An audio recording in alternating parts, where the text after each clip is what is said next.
Good evening, everyone. I'd like to call the public meeting to order. Please stand for the Pledge of Allegiance. Pledge allegiance to the flag of the United States of America and to the republic for which it stands, one nation, under God, indivisible, with liberty and justice for all. Okay, Rudy, I'd like to make a motion that we enter into executive session for the purpose of discussing personnel matters. Do I have a second? This is Versace. All in favor? All in favor, executive session, 6:31.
Welcome, everyone. Oh, you're going, right? Yeah, exactly. Yeah, sorry. Good evening and welcome to the July 1st, 2026 reorganization meeting of the Plain Edge Union Free School District, which is now called to order. The time is 7:37. Please rise for the pledge of allegiance. Pledge of Allegiance to the flag of the United States of America and to the republic for which it stands, one nation, under God, indivisible, with liberty and justice for all. The newly elected trustees, Joseph A. Rudy and Kathleen Versace, will now take the oath of office. Do you mind coming around? They'll sign the book and everything. In public. Yeah. Ray Rudy first. I raise your right hand. I state your name. State your name. I state your I, name. Joseph A. Rudy, Do solemnly swear do solemnly swear that I will support the Constitution of the United States that I will support the Constitution of the United States and the Constitution of the State of New York, and the Constitution of the State of New York, and that I will faithfully discharge the duties and that I will faithfully discharge the duties of the office of Board of Education trustee of the office of Board of Education trustee according to the best of my ability. according to the best of my ability. Sign. Here, yeah.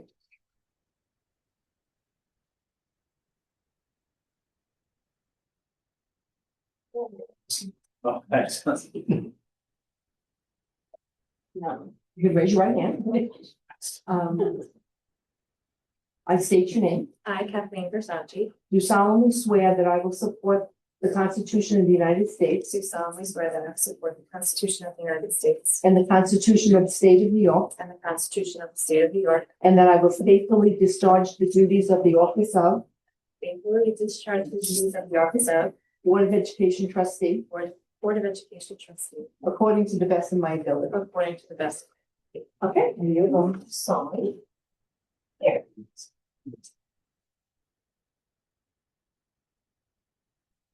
Thank you. Congratulations.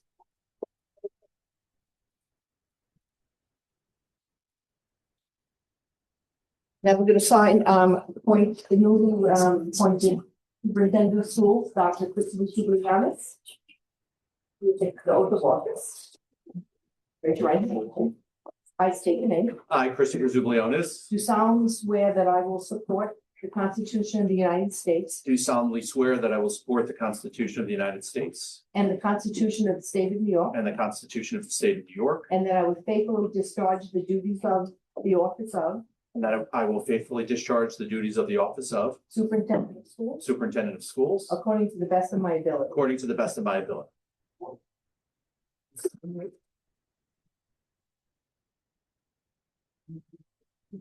All right, at this time, we're going to take nominations for the election of President of the Board of Education. Are there any nominations for the President of the Board of Education for 2026 and 2027 school year? I'd like to nominate Mr. Michael Morrissey. Are there any other nominations, for President of the Board of Education for 2026-27 school year? No? Mr. Morrissey, do you accept the nomination? I do. Okay, no further nominations. I will call a vote. All in favor for Mr. Michael Morrissey to be president of the school, Board of Education? 6 yeas. Motion passed. Congratulations. Congratulations.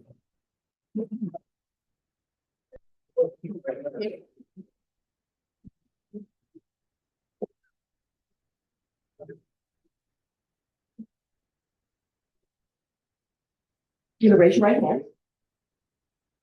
I state your name.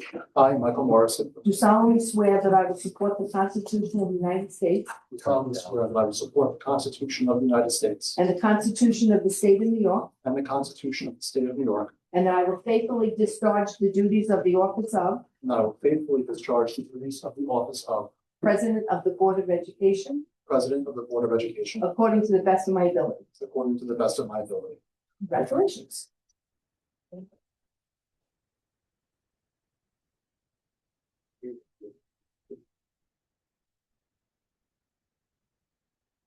I'm going to turn the meeting now over to the president, Mr. Michael Morrissey, and he'll conduct the rest of the meeting.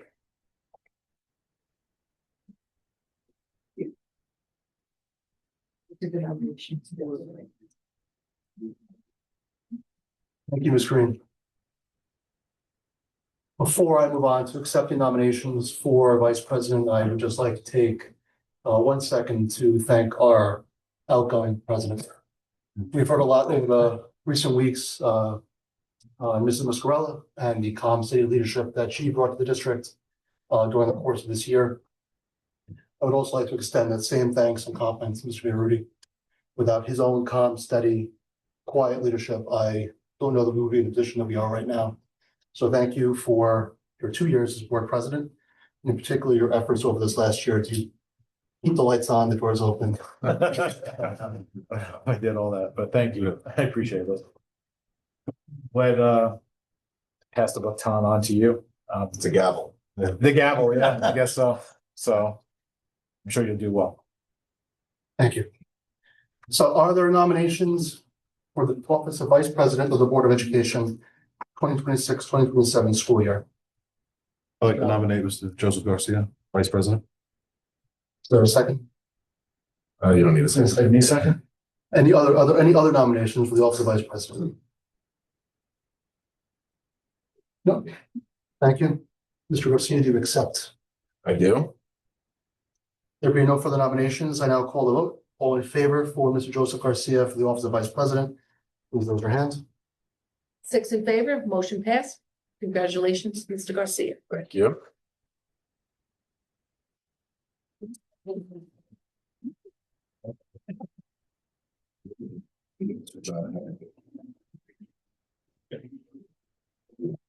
You can raise your hand.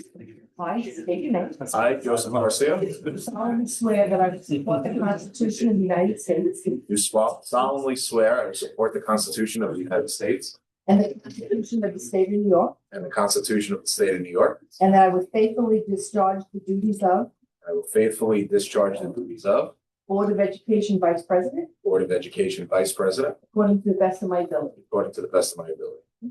Sign right here.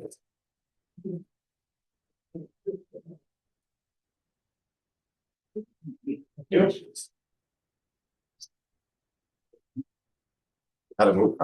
You want to sit a little bit better? That's Oh, now I got the broken chair. what you do.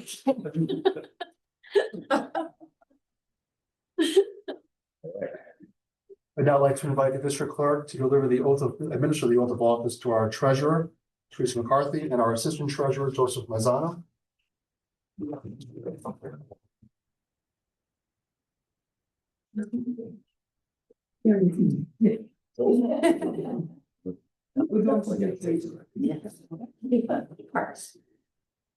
I state your name. I, Teresa McCarthy, Do solemnly swear that I will support the Constitution of the United States do solemnly swear that I will support the Constitution of the United States and the Constitution of the State of New York, and the Constitution of the State of New York, and that I will faithfully discharge the duties of District Treasurer and that I will faithfully discharge the duties of District Treasurer according to the best of my ability. according to the best of my ability.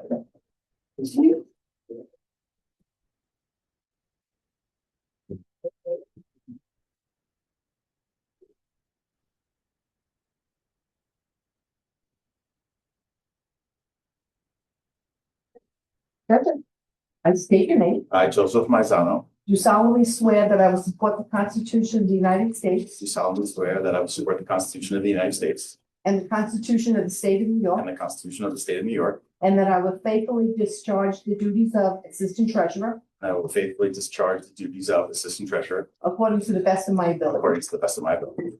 Congratulations. Thank you.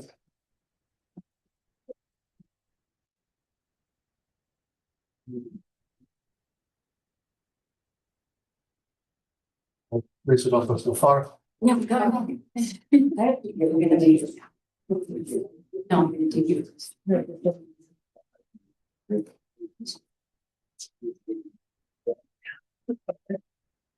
I state your name. I, Teresa McCarthy, Do solemnly swear that I will support the Constitution of the United States do solemnly swear that I will support the Constitution of the United States and the Constitution of the State of New York, and the Constitution of the State of New York, and that I will faithfully discharge the duties of Assistant District Clerk and I will faithfully discharge the duties of Assistant District Clerk according to the best of my ability. according to the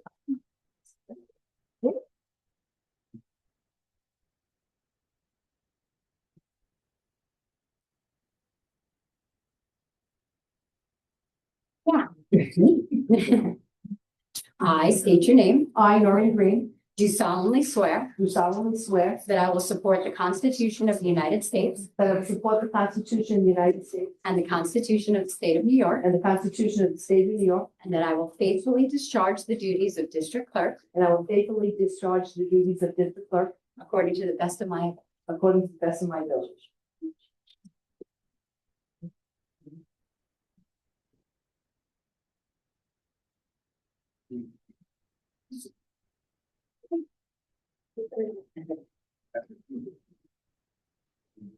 Thank you. We'll have a motion to accept items 3 through 8 of the organizational meeting. Mr. Ponticello, do I have a second? Mr. Auer, all in favor?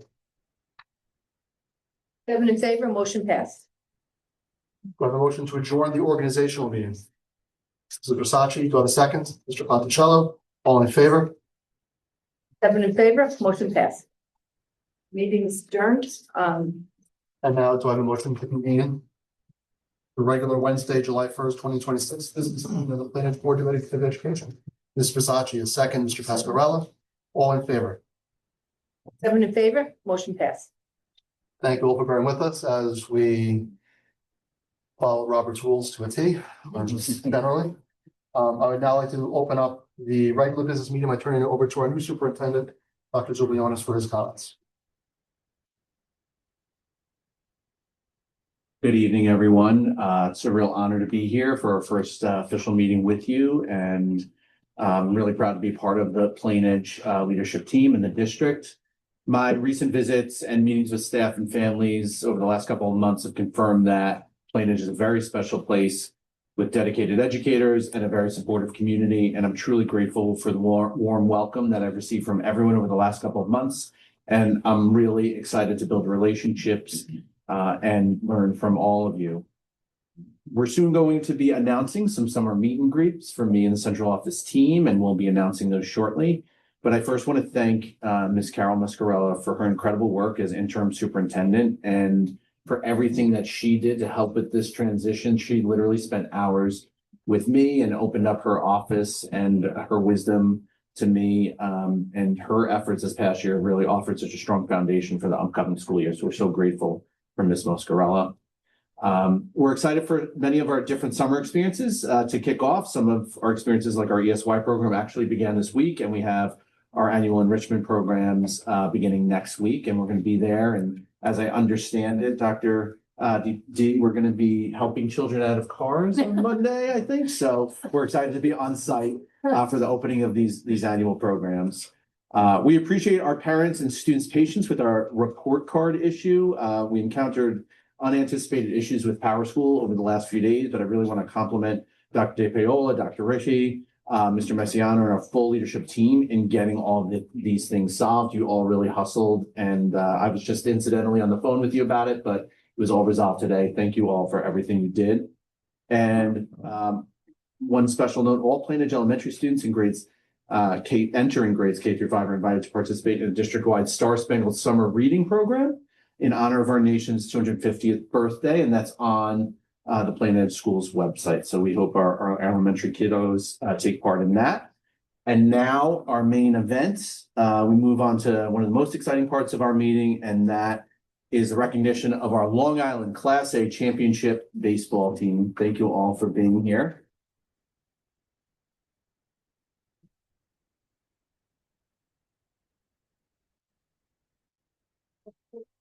This team has been the pride of Plain Edge throughout the spring, going undefeated on Long Island. And those of us in the baseball world know how hard that is to do. And demonstrating excellence not only with your performance, but also your preparation and commitment. On personal note, when I first shared with folks that I was coming to Plain Edge, the immediate first question I got was, do you know any of the baseball players? Do you know the coach? How are they doing it? You were the superstars this year, and it was an amazing season that culminated in getting to the Class A state final. Again, really, really difficult to do. To lead our presentations this evening, I'm excited to introduce Coach Colin Fratrick, and we're honored also to be joined this evening by Councilwoman Lawyer Mayor from the town of Oyster Bay, who will assist in celebrating the students for these remarkable accomplishments. Thank you.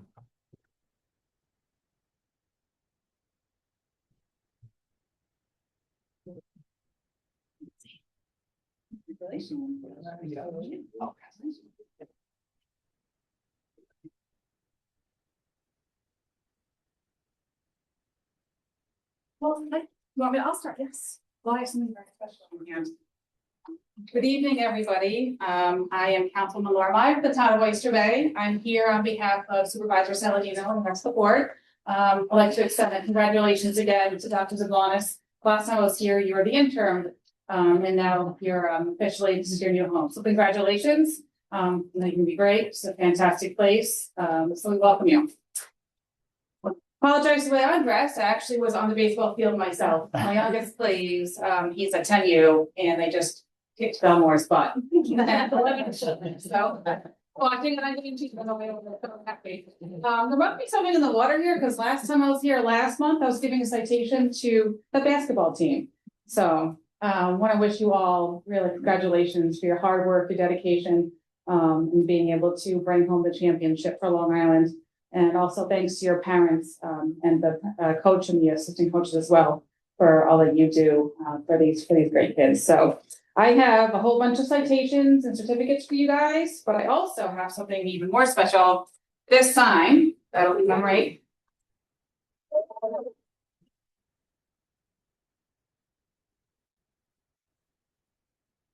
The Southern State Parkway, think eastbound. So every time you get off, you can see the sign. Yes, very exciting. Someone check with DOT, please. I think we did. I hope so. Yeah, I hope so. I'm not going back there to pick them up again. It has Supervisor Joe Saladino, so Last go one. after him.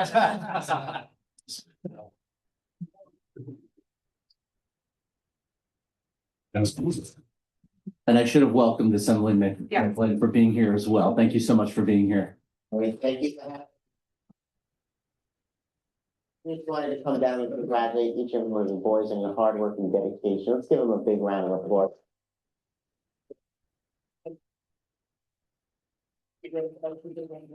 Too, because it's not only you and what it is that you've done, but remember, there are those that have influenced you. There are those that have brought you up. So let's do a big round of applause for the coaches that have influenced you this year and helped you bring upon this wonderful.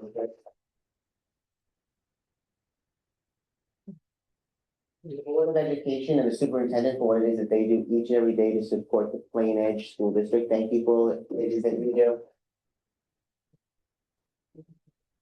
The people that do the most for us, I know I couldn't be here without the support of my grandparents and parents, and neither each and every one of you have done that as well. So congratulations to all the parents and grandparents for that.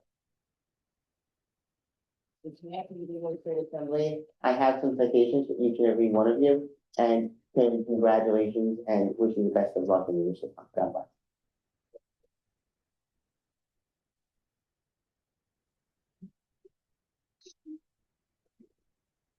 First, I'd like to just welcome Dr. Zublionis. Congratulations. Plain Edge is an amazing school district and it's an even better community. It's a really special place to be a part of. So congratulations. Welcome to the community. To the Board of Education, thank you so much, as well as our administrators. Thank you for all the support, not only this season, but how you support athletics and how you support all the student athletes throughout the years. We really appreciate it. Thank you so much. This was obviously a very special season to make it as far as we did, to go undefeated Long Island champions, and to obviously come so close to be state runners up. It really was a special season. Congratulations to the kids. They worked so hard, not only this season, but their entire baseball career to get to this point, to be as talented as they are, to work so hard. It really was a tremendous season, something really special to be a part of. So congratulations, guys.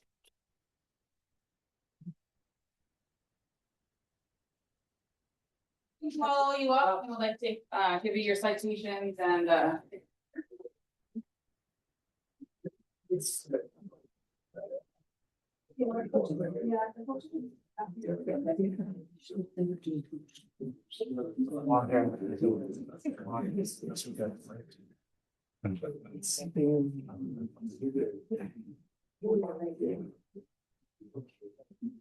Okay, great idea. Okay, great. You know what? We'll hand out these for our picture booth now.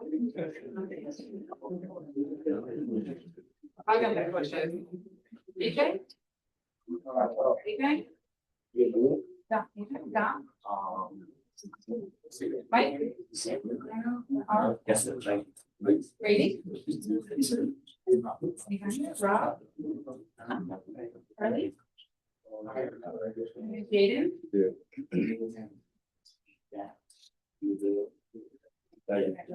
Brian? Tom? Anthony? Taylor? Oh, Anthony? Anthony's not here? Matt? Nope. Nick? He's not here. Okay, so Matt's not here? Oh, Sharon? Dylan? Adam? Mike? Jimmy? Matt? Hi? Jackson? Anthony? Rob? And Dom? Bobby? Everybody? I got it, right? Now we gotta do it all over again. Oh, you did? Oh, thank you, I appreciate it. Mike?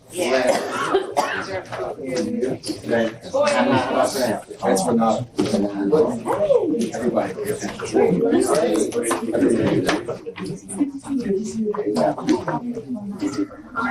Brady's not here, right? Matt Sharon. Dylan Lowe. Adam Rosenberg. Yeah, I'll go right in the middle. Jimmy's not here, right? Anthony. Anthony.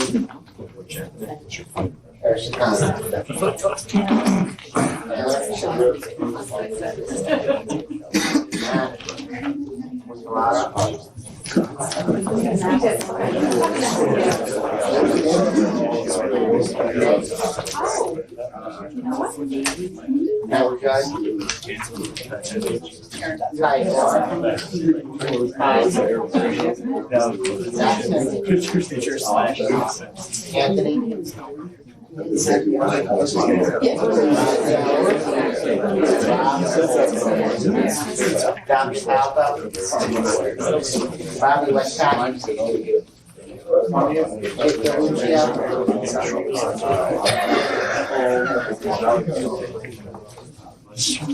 All right, everybody have their stuff. Let's get lined up in front here. I'll give you all the players lined up looking at your pairs.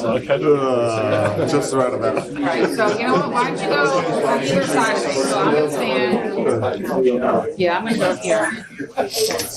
So. I hope the mic is off. Yeah. I hope the mic is off. Alright.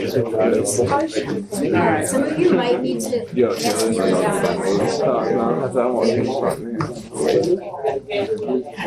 want to together? No. Who wants to kneel? I think we can put it. Everybody shift over. Oh, okay. There we go, alright, got one volunteer. There we go. Don't play the sign, don't play. Yeah, perfect. Yeah, that's perfect, yes, that's great. Yeah. If any parents want to come up, you know, the chart.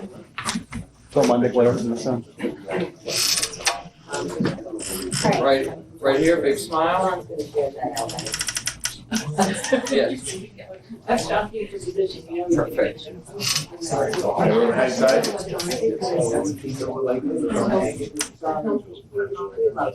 Thank you. Thanks, Sean. Congratulations again, everyone. Congratulations, guys.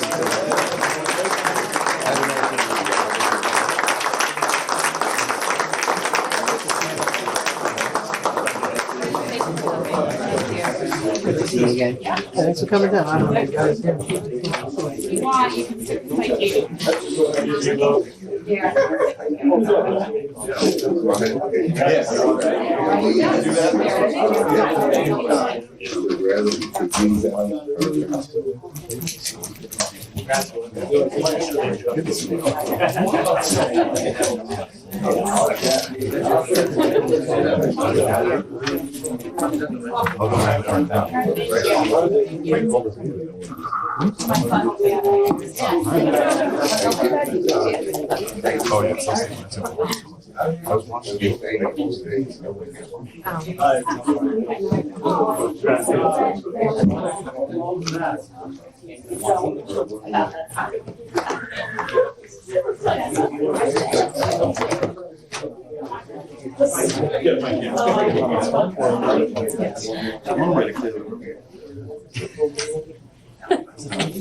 This is how July 1 is. Fortunately, it's all downhill from here. So moving on to our routine approvals. Do I have a motion to approve warrant reports 126, 27, 131, and 132? So moved. Mr. Pascarella, do I have a second? Mr. Garcia, all in favor?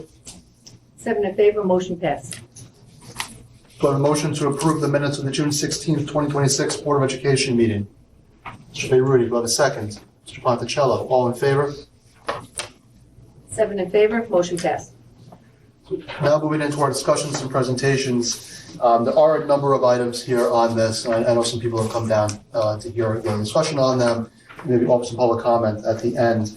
I think maybe if we start with the public hearing of the district safety plan and then we can consider the policies, it's okay with the committee altogether, offer any comments or discussion on them, and then move into the remaining discussion items. So turn it over for the public hearing of the 2026-2027 district safety plan. Yeah, sure. There we go. All right, so this evening, obviously on the agenda, you'll see the district safety plan. It's updated annually for the district, and on July 1st, well, tomorrow it will go live on the website for public comment for the next 30 days. There are stakeholders throughout the district, Mr. McEnroe is one of those people, that meet with us annually to discuss our safety protocols and make sure that they're all on the up and up to ensure safety for our students.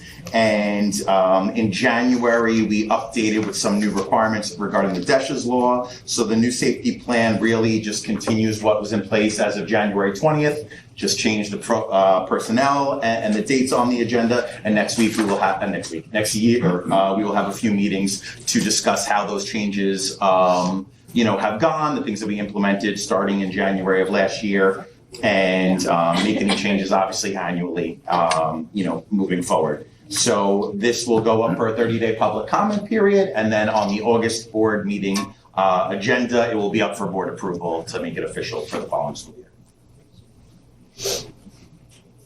Thank you. Moving on to the policy. This is the second reading of these policies. It is not the adoption of the policies. We had our first reading, the second reading, and then they would be adopted at the next board meeting. I know that we had sent policy 1500 on facilities usage out for to all of the individuals and organizations that utilize our facilities for some of their feedback. Thank you to everyone and all the organizations that did provide that feedback. We do appreciate that. Are there any questions, comments, discussion, Mr. Garcia? Yeah, so I can just give an update. The only one we got any feedback on, as expected, was 1500 use of district facilities. Some of the organizations thought it was great as is. Really had nothing but some positive feelings about. I think they were the leagues that sometimes felt left out of the process or left out of the access to some of the facilities. So they thought it was great. I did hear about some concerns. We heard some of the leagues are very worried that this is going to be a change in practice to try to charge for a lot of things that weren't being charged for. So any of that language is just state law that the district cannot incur expenses on behalf of an outside organization. I don't suspect, knowing what I know about most of the organizations, I don't suspect that would happen in any of their normal activities. So it really, the goal here is not to find ways to charge a volunteer, not-for-profit youth organization to have a practice on a field. The goal here is to make sure we comply with state law and everybody's being treated fairly. We did hear from some of the leagues about all the positive things they're doing in the community outside of just coaching or running their leagues. I was reminded about some Toys for Tots programs and different things that happen at the middle school.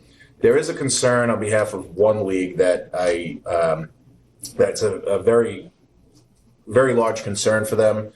Their league has already formed their teams for the fall and into spring. They run a 12-month program.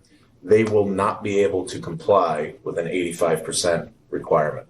They feel they may be able to hit 75%, but that 85% would keep them from being able to. They'd have to now cut kids that have already paid for the league, paid for the season.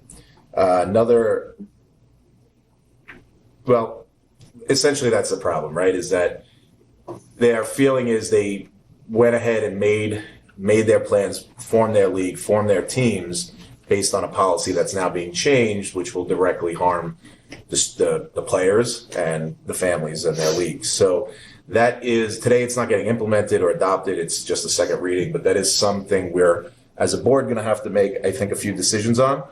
Do we want to keep it at that percentage, which was looked at by the committee, but it's a board decision, not a committee decision? And or do we want to find some function to say, to allow that league to have their teams, even if they can't hit the 85%. I think it's probably a question for the lawyers to read the policy and tell us what function there might be to allow them to have their season, assuming that's what the board wanted to do. Is that changing it for 1 year? Is that waiting to implement it until after permits are issued? Is there a function to do it? I don't know the answer to that, but I think my feeling was, and I did bounce it off of two other board members, is that it would not be what we're looking to do to force a league to cut kids at a time they won't have other options to find other teams. So I think that is a very valid concern and something we'll have to look at. One other thing that came up in 1500 is that it says permits will be issued as of 6 p.m. That's going to have to get updated to 5:30. The reason for the 6 o'clock really is because of extended day, the aftercare program. But they go inside by 5:30, so we could give those permits for 5:30. There are times of the year where it might be dark by 6:15, 6:30, so that gives them a little more flexibility. Joe, that aligns with practice too, I guess, our past practice. So at least over the last 2 years, the permits were being given out at 5:30. There was a time it was 6 o'clock, and that was a difficult year for some of the teams, some of the leagues. I guess what I would say maybe to bring up to the lawyers is, can we pass this with an effective date? So then it also gives people 5-6 months to, this is coming down the line, so it's something maybe we could pass it effective January 1st or so lets them fit that season in, something to consider. We could get that question. I think we give the problem to the lawyers and ask them for what solutions there might be. I think that's one of them. Sure. So the only comment I have, and I think that that's a point I would have made too about the effective date. The only other comment I would make is, excuse me, I understand that the percentage is a high percentage at 85%. Maybe there's room to move down. I think the reason for this initial policy, as you had explained in a prior board meeting, was that Plainedge taxpayers are paying for these fields, invested a lot of money into it. We want to make sure that it benefits primarily Plainedge kids. So with that in mind, I think it should be a high percentage. With respect to leagues that can't make the percentage, they might have to do something that other school districts do, and something I had mentioned in several prior board meetings. Maybe there needs to be a fee for using the fields, or they have to structure their organization a little bit differently so that, primary usage of the field really goes to Plain Edge students first. And if they have another part of their team or league that is more mixed, that wouldn't meet that percentage, then they're required to pay leasing fees or something like that. So I just don't know how we cut it up. I understand 85 might be too high. Maybe that does come down a little bit, but there might be another angle to it. I just wonder at the, we were setting a policy, and I mentioned at the last meeting that, the policy needs to be as broadly applicable as possible. And this feels like we're immediately jumping into how do we provide exceptions and exemptions and delay implementation and change the policy. And keeping in mind that, like at any point in the future, a new board could come in and change the policy to 10%. Obviously being, facetious there, but my fear is putting a policy in place that we have no intention of enforcing, or at least no intention of enforcing soon. I would like to keep it as broadly applicable as possible. And to your point, and I think I agree with you. We do support these fields with our taxpayer dollars and keeping the fields for Plain Edge organizations. And I think probably 85% of the youth organizations in Plain Edge are well above that 85% number. Most of the organizations. Sounds like new math. I'm confused. So, It is not something I was the point person, just for clarity, on the letter that went out. So I think I got a lot of the feedback, but not all of it.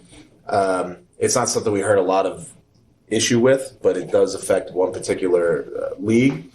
I don't disagree that you hate to have a policy that immediately needs exceptions. So I think we give the problem to the lawyer and ask them for options and start there. We could probably do it through like a poll to see where we all want to land and make those adjustments, whatever that is. we can take a poll right now. Is there consensus to pass this on to the lawyer with the problem and ask for a solution? Sure. So we have. Oh, wait. I will. Joe and I will pass it on to the attorney with consensus and have them feedback, and Joe can report back to the policy committee. And to be fair, where did 85% come from? I wanted 90. The policy committee had to kind of get me off that 90 number. So maybe they did a good job, or maybe I did a good job. I don't know.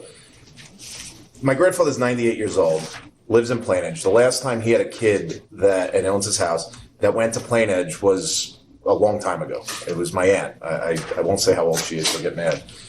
So the idea is those tax dollars going to Plain Edge facilities, whether it's for, in the future, a CTE space, a library renovation, a turf field at the middle school or elementary school.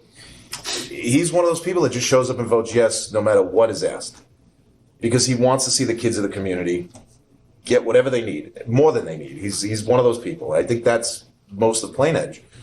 But I do think if you have leagues that can't have mostly Plain Edge kids, it's not up to us to decide how they should deal with that problem.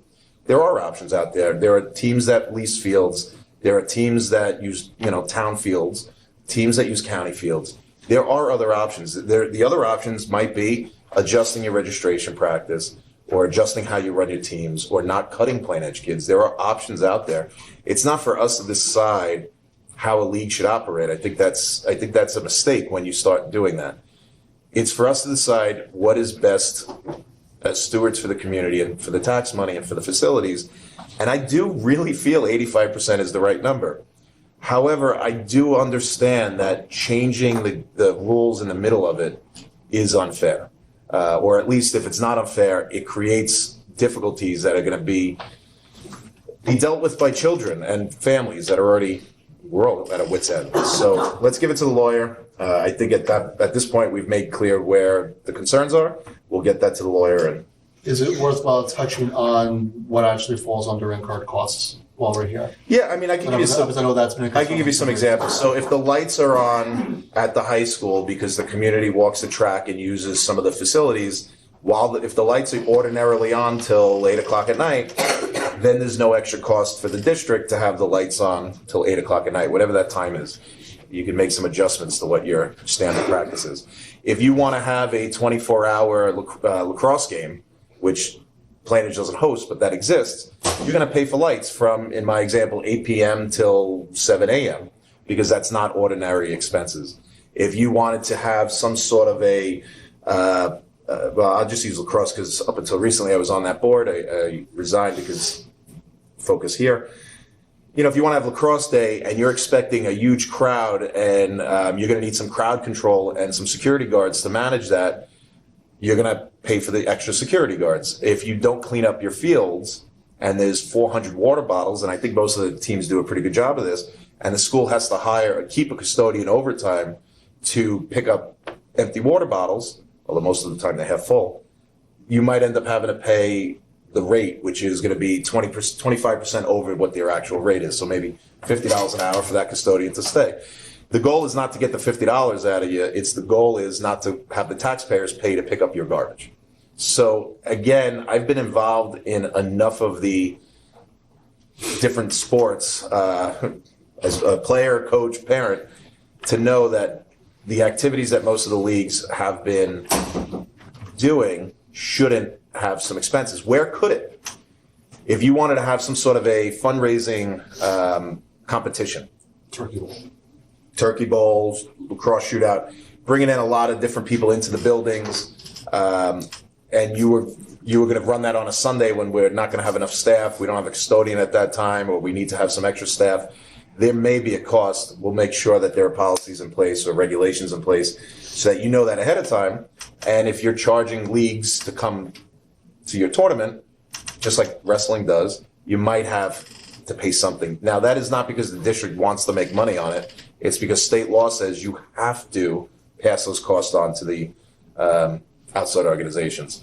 The other thing that came up is that this is all for not-for-profits. A for-profit organization cannot use district facilities without having a written lease. So you can have a written lease with anybody if you wanted to, but it's all that the only way a for-profit organization could access our fields or our facilities is with a lease negotiated through central office but agreed to with the board. Thank you. Any other comments, input, thoughts? Anything from central administration? I know there were some policies that we had talked about. There was potentially some implementation concerns. We did the petty cash. I think we resolved those issues on the policy. That was corrected.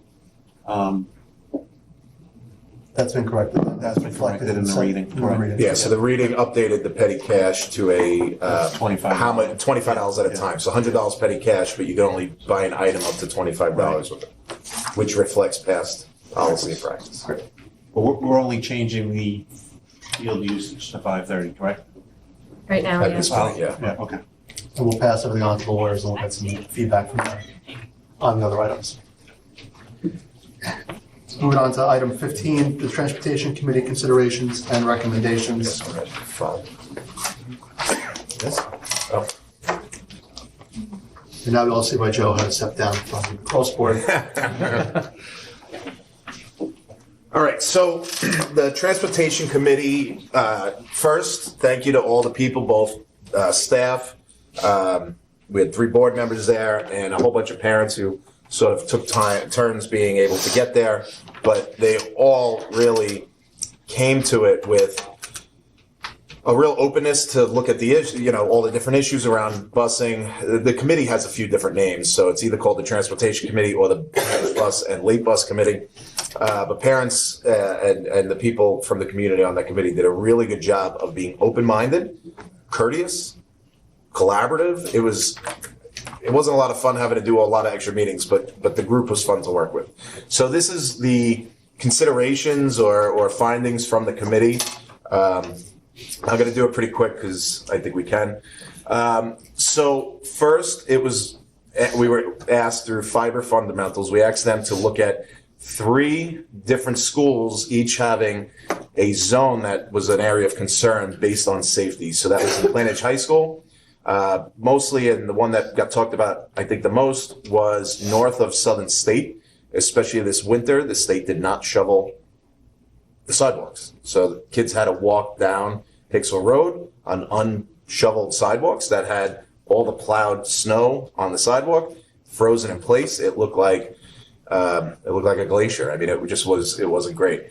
Schwarting, mostly that child safety zone review focused on south of Town Hall South, or Picken, and John H. West, and that focused more or less across the street from St. James at the corner of Hicksville Road and Siemens Neck. If you remember, Friendly's was there behind Friendly's. So Fiber Fundamentals got approval for a state child safety zone in Levittown, so they are now the experts because they actually got through one of these. So again, the reason you want a child safety zone is because you get state aid. So if the state says, yes, that is a dangerous area that must get busing, the state will pay for them.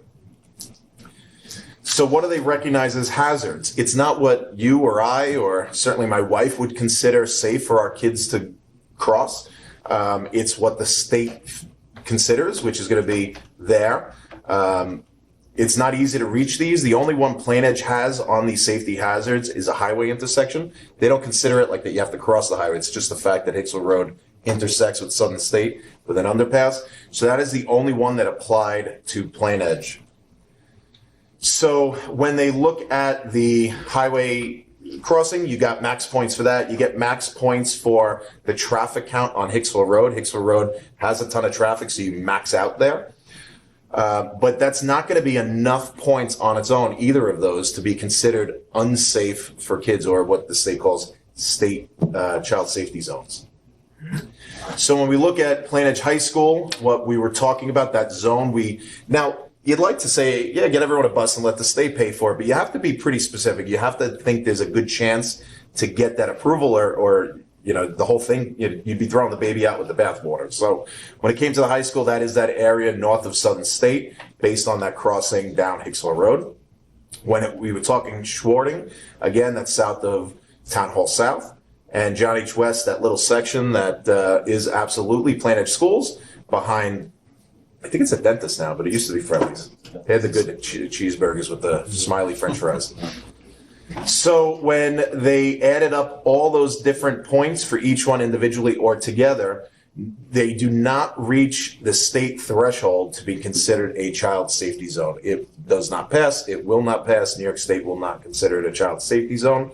One of the questions the committee asked was, yeah, but it's not safe. How could the state say it's safe for a kid to walk that way?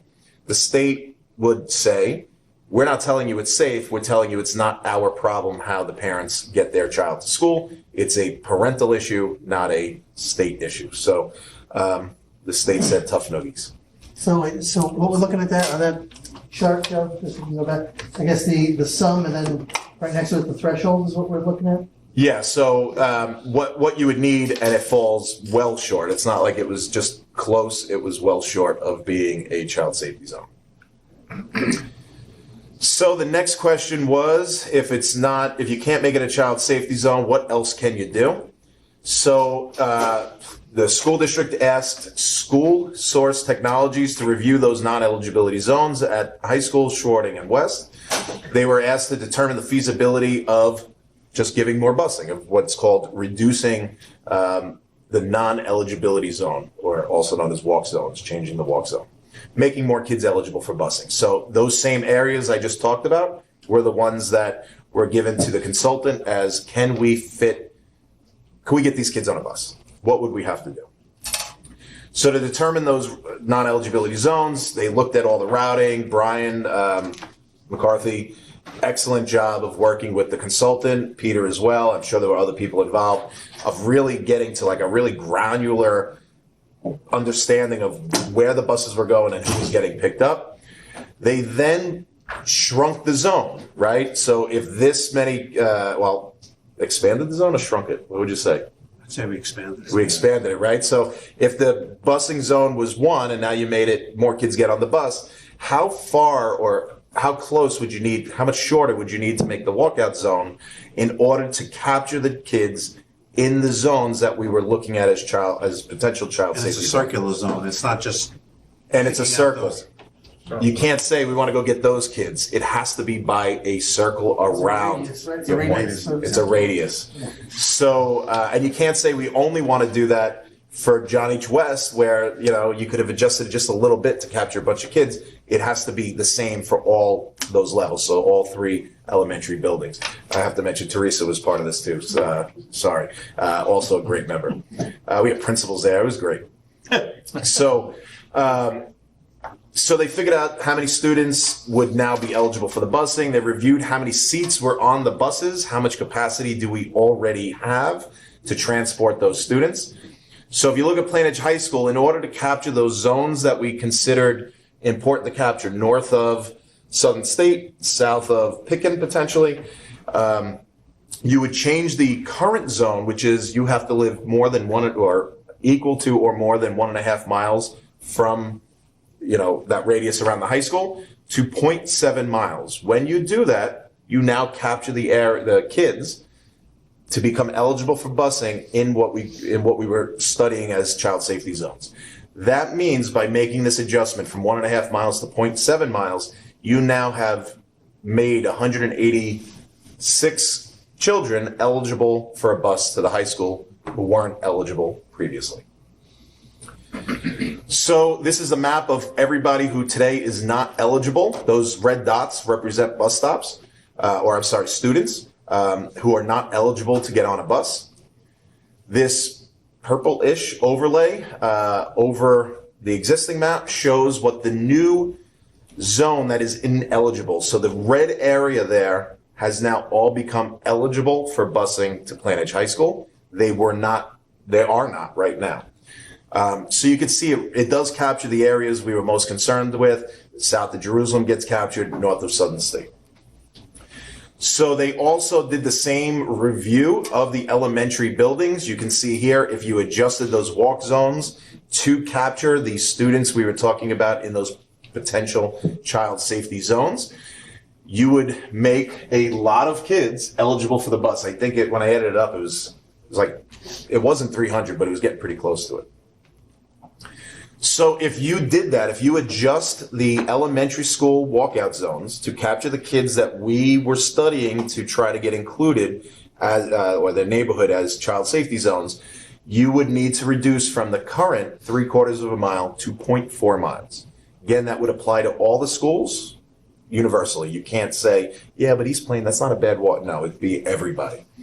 So if you did that, the number of riders would far exceed the number of available seats we have on our buses using existing trips. That would result in the need to purchase 7 new buses and hire 7 drivers. We're currently constantly reminded that it is not easy to have the number of drivers we need. Sometimes we have to beg people to drive. We have the mechanics are sometimes driving a bus. I think even Brian has driven a bus once, sometimes. So we're having trouble, getting enough drivers, never mind purchasing 7 more buses. So the committee took all of this specific to walkout zones and talked about it, reviewed it, tried to find what would make sense. So ultimately it was agreed and acknowledged that there would not be a new New York State safety zone. Plainedge High School walk zone moving to 0.7 miles is feasible. It does capture students in areas that were identified. It would require a voter referendum. The voters have to approve adjusting the walkout zones, whether it's up or down. Here's the big thing.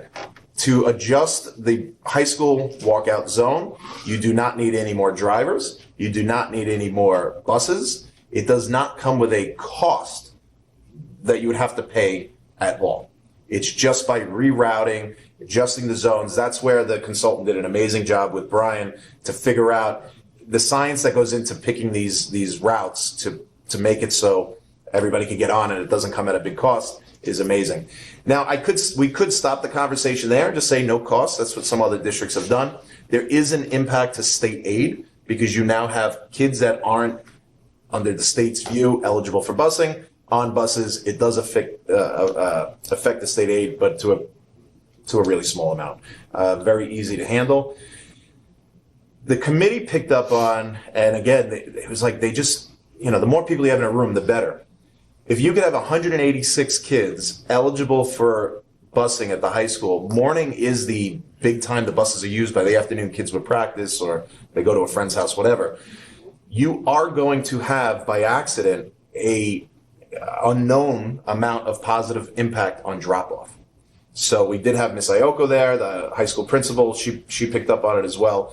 That is some number of less kids coming down in their own cars, down Wingate and Hickory and parking.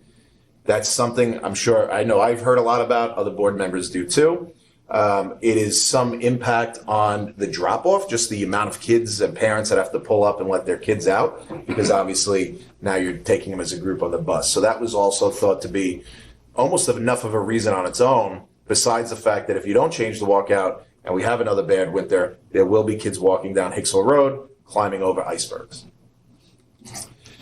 So if you did this for the elementary students, unfortunately, it would require that 0.4 walkout zone to capture all those students we were identifying. You would need 7 buses, 7 drivers. We don't have the ability to hire 7 drivers. We don't have the ability to go purchase 7 buses.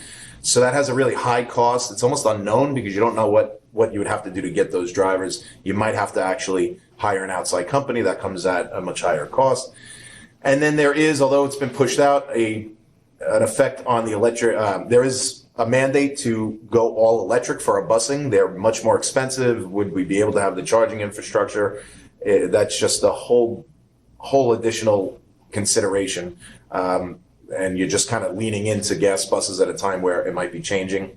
So the committee ultimately, and unfortunately and sadly, did feel it was not viable due to the cost and driver availability right now to adjust those elementary school walkout zones. The committee would like the district to try to find solutions. There isn't one apparent. The committee certainly couldn't find one. But if something changes in the future, why wouldn't you take another look at it? Overall, the feeling was any improvements better than none. Late buses were discussed as well. It was determined that due to scheduling and field use and how the kids are on every different field everywhere, athletics is not going to be feasible at this time. The idea was to focus on the high school walkout zone, reconsider a late bus for clubs and academics. That will need to be part of the budget process because that will come at a real and noticeable cost. One of the things the committee talked about was you don't want to have to lay off a teacher or cut a program or cut a sports team because you wanted a late bus. So it has to be done kind of little bites at a time, and balance the cost with the possibilities, making sure none of that bad stuff happens. And a reminder that whatever you did for certainly late buses, you would also have to offer for private schools. So to run 2 middle school late buses even might mean you have to hire a whole, or what would you say, hire a company to provide a whole bunch of buses. So that will need future modeling. Does anybody have any questions on everything I ran through? Hopefully it made even a little bit of sense. Somebody's got to ask how much the cost is in state aid. Then you would just give it. I figured I'd give you a question to ask. It would be $61,000 in a reduction of state aid. That could fluctuate a little bit year to year, but based on right now, that's what the numbers are.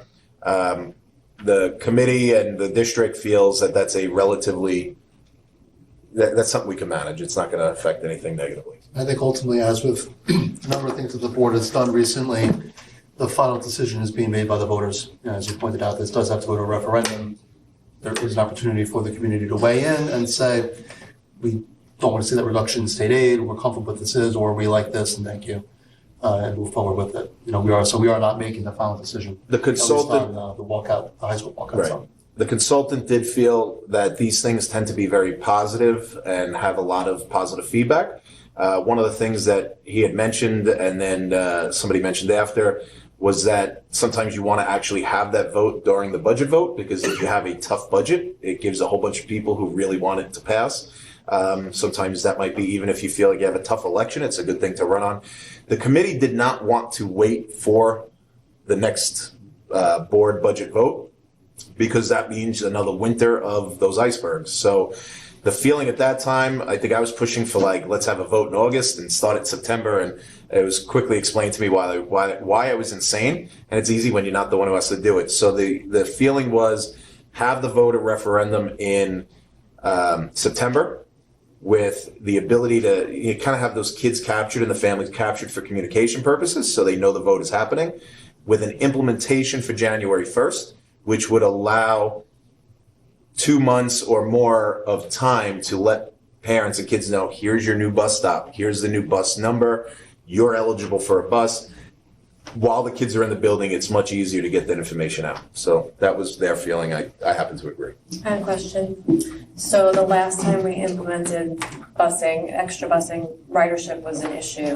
Is there a way to survey some of the older kids to say, will you actually ride the bus that we're providing? You sort of count on a lot of them not, some number of them not.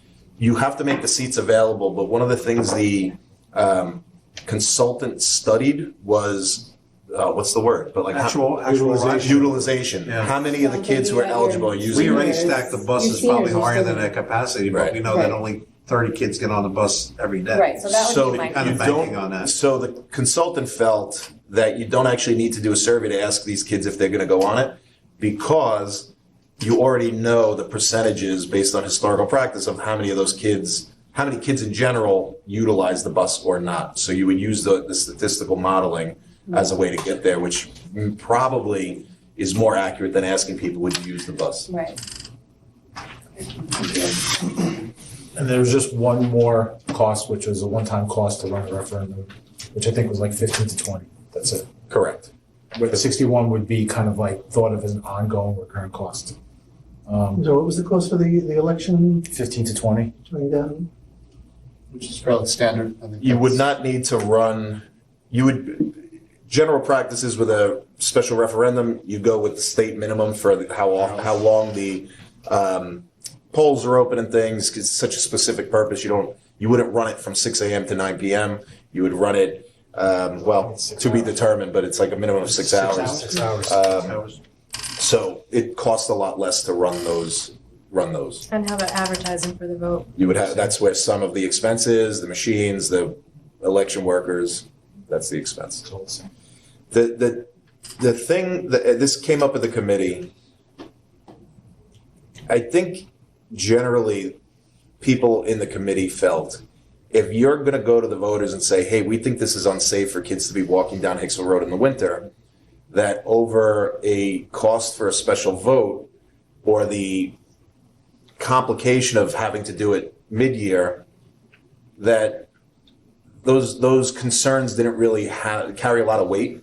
If you're going to go to people and say, hey, this would make kids safer, then you should just do it as soon as you can instead of when might be a little less expensive. On a $111 million budget, it's 15 grand. Thank you. Can you explain again how, so this is going to be at no cost to the taxpayer Well, let's not use that phrase. All right, well, no additional, so what's the phrasing? What do you? There's no cost and there's no expenses being incurred that you're paying, new expenses. No new expenses. But you're going to get about it's a little less than $61,000 reduction in your aid for transportation. You're going to take a hit every year. However, state aid has been going up, so you're not going to quote unquote feel it, but it'd be silly to say it's at no cost to the taxpayer when, but you're getting $61,000 less. Which you really could say. You absolutely could say. You'd be right. Yeah. You'd be correct. Yeah. There's a little more transparent. Well, you can't say you hated it and then do it yourself, so. Any other So questions? when do we think we want to vote on a referendum? Because I just saw this tonight, so I guess is there a referendum that The we have to expectation get? would be the referendum in the fall for implementation on January 1st, so that We'd have to. it's that time to adjust the idea, be informed, and then, as Joe pointed out, if we're going to do this for the issues of safety, primarily being that stretch that doesn't get shoveled, we want to make sure that we have this in place for when it'll actually be of the most benefit, the most benefit to the students. Wouldn't make sense to do this for implementation after 2 feet of snow. When are we looking to, so maybe next month we would have something to vote on? So this was a discussion. I would think that probably at some point, either August or September, we would have. So it'd have to be You need 45-day notice? August, that'd be the latest we could approve it as a board and then figure out all the dates from that So point. we'd have as a new business item, the referendum on the committee, and I would say the committee recommendation of focusing on the high school walkout zone. That's all that was considered by the committee at this time, that these other things needed more modeling, more review. Even when it felt like the committee started finding some solid conclusions on late buses, then it was like, it felt like we started back at the beginning again. So that is a conversation that will happen as part of the budget process, I think, but it's certainly not something to talk much about now. And look, I've always liked the quote up there, perfect is the enemy of better. Don't let, I've heard other versions I of it. use it a lot. Don't let perfect get in the way of good enough sometimes, and we don't want to bite off too much, more than we can chew at this point, and benefit as many students as we can and make their trip to school safer. Oh, another question for Joe Garcia. What the committee, I guess the committee and the professionals, what they say about having a high school limit lower than the elementary limit? Because wouldn't the high school limit be under now what the elementary school walking radius is? It gets the kid. It's something you can do. There was no consideration that you can or can't, or it would be, they certainly say it'd be bad practice or anything to have the limits different. They're going to be different in every district based on the individual district's needs. The consultant thought this was a real win for the families in Plainedge. They were very excited about how it came out. Yeah, but I guess the elementary school limit's going to be 3/4 of a mile. So high school's going to be 0.7. Yeah, I mean, I think, again, when we were looking at the elementary schools, there were really two spots that we were concerned with. But again, like when you start looking at everything in its totality, it wasn't possible to get to a lower limit for the elementary schools without it being a massive undertaking. But I think we were able to solve for the high school at a minimum. So, it is unique. I mean, I haven't looked at Massapequa, but Massapequa, talking about child safety zones, et cetera, they actually failed on having their students that have to cross Sunrise Highway to get to Massapequa. They didn't count that as a safety zone. They considered that safe to cross. They said it was safe. So Massapequa changed through referendum their limits, and again, same situation. Probably lost a little bit of state aid, but no real cost beyond that in terms of just rerouting it. I haven't looked at their limits, but it's possible they could be in the same situation. We're already out of alignment with the middle school. Right, middle school, that's true. essentially everybody gets a bus, which is obviously a much smaller walkout zone than any of the other buildings. Okay. But obviously, this, as we said, this isn't the final decision. We'll have the vote for the referendum in August, the August meeting, to consider that for the board, and then the committee will have the final say at that point. Thank you to the committee for all of their work Yeah, they did a good on job. this. Again, as with the Armed Security, the Armed Security Committee, this shows the willingness of the community to participate, offer their expertise, offer their time, their talent to the district to make it safer for our students. That's great. And the work product was great. Thanks. And Joe, thanks for I just narrating organized it. everything. I just organized it. Thanks. So we do have one final discussion item, and that is our Board of Education goals. This was an exercise that the board had undertaken in the summer of 2025. Obviously, it was delayed, but it's something that we did want to revisit, and that was the development of a mission statement, and our individual goals. These, as with the presentation that Mr. Garcia just gave, these will be available on our website. I know that Dr. Zubionis has already reviewed them and had a chance to sort of internalize them, and you can see them up on the board. We do invite the community to offer their input on them. We tried to model them on other districts and some of the more successful districts that we were able to find. I don't think any of these are particularly out of left field, but they do align with our beliefs and our principles as a board, and we believe that district believes. You reach up your microphone. I don't know if you. No, I just wanted to comment. No, I do think this is a really powerful step, and it will allow us to develop some strategic actions that are specific each year under these broad categories. So, I think we're excited about moving forward with it as an administrative team.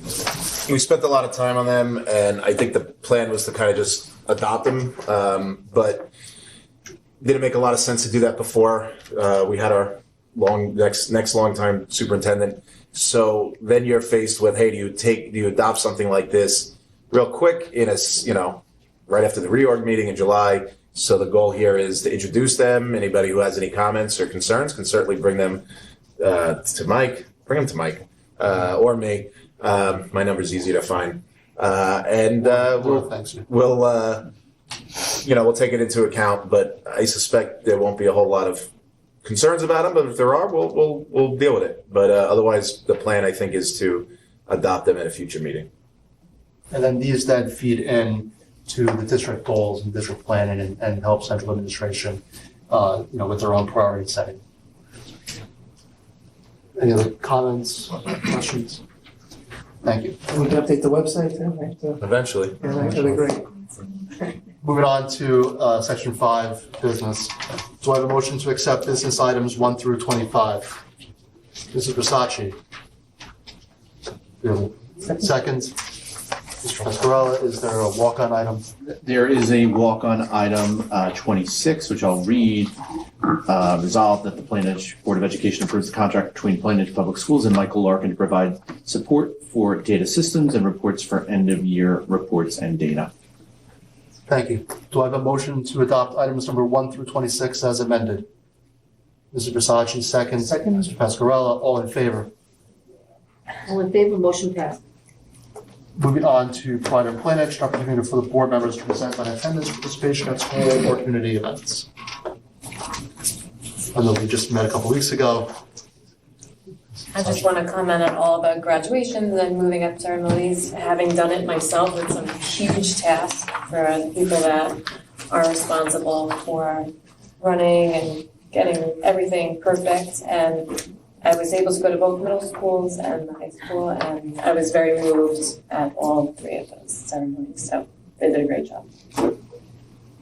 I agree, as always, the staff at all of our schools do a tremendous job and a very important day for our students. Any other comments? Moving into, I don't believe we have any new business or old business. I have some new business. I'd like to, should I get right into a motion? One of the clunkiest parts of being on a school board is you could get a pretty simple email from a community member about something that is completely easy to answer.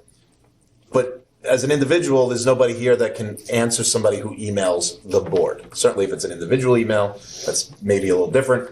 So I would like to authorize, and other boards do this, either they have a secretary position or they just authorize somebody, the president, Mr. Morrissey, to answer those emails, especially when they're not that hard to answer, and there's no reason if you send in a really simple question or even just a supportive comment that it should take a week for us to get them an answer. So I'd like to make a motion authorizing the board president to answer emails from the public on behalf of the Board of Ed.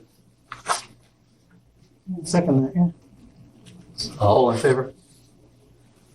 All in favor, motion passed. Thank you, Mike. Type away. That is going to, yes. Old business. We have old business now?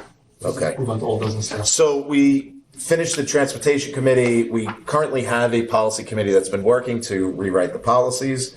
There also is a capital improvement committee that was a little bit held back because the architect was in the process of doing a 5-year plan. It all happened a little late for any voter referendums, and we were expecting the new superintendent to start. Happy to have you.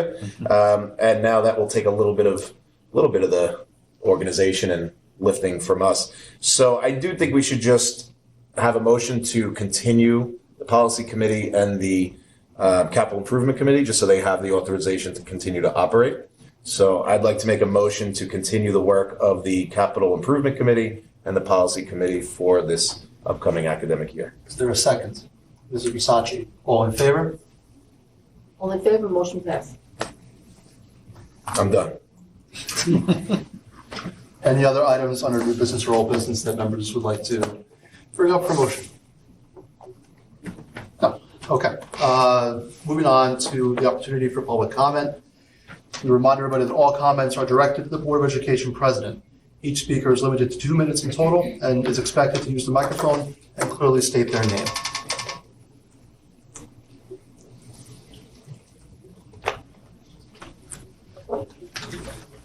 Good evening, Tim Cohen, President of Bobcats.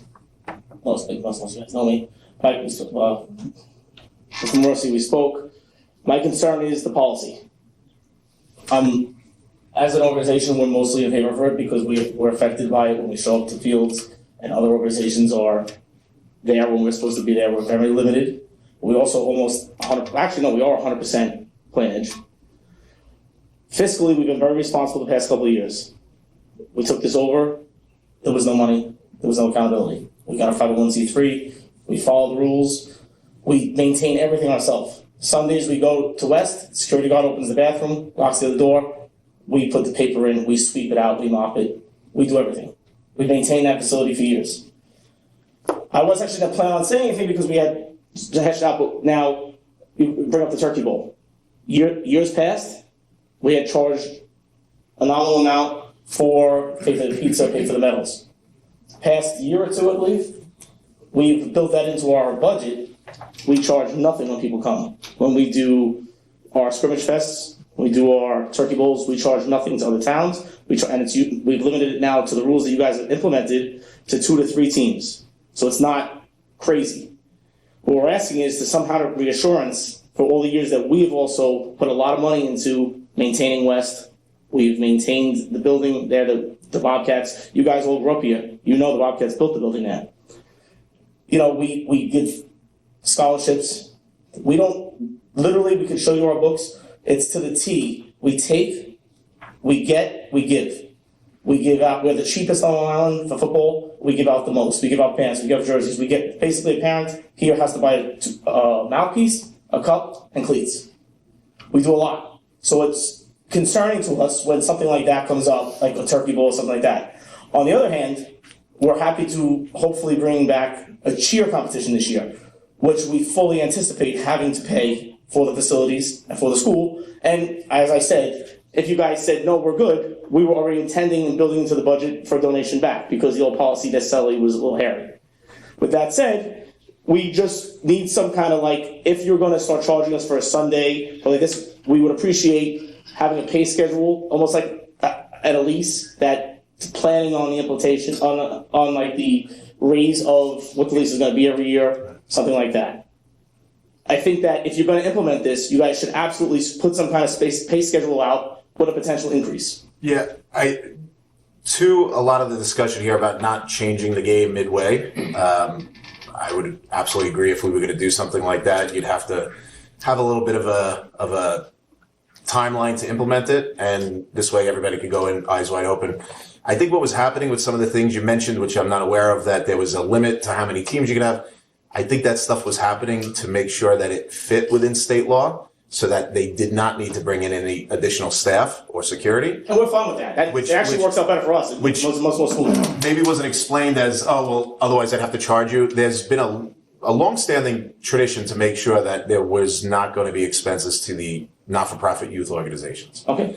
Some of the practice of why you could do things or could do things a certain way, I think, was to make sure that the state law was going to be followed. You mentioned a few things there that, look, I coached the team for 3 years. The stuff that has been happening over the years was talked about in the committee. There was no intention to find ways to charge your organization or organizations that operate like yours for the things you were already doing.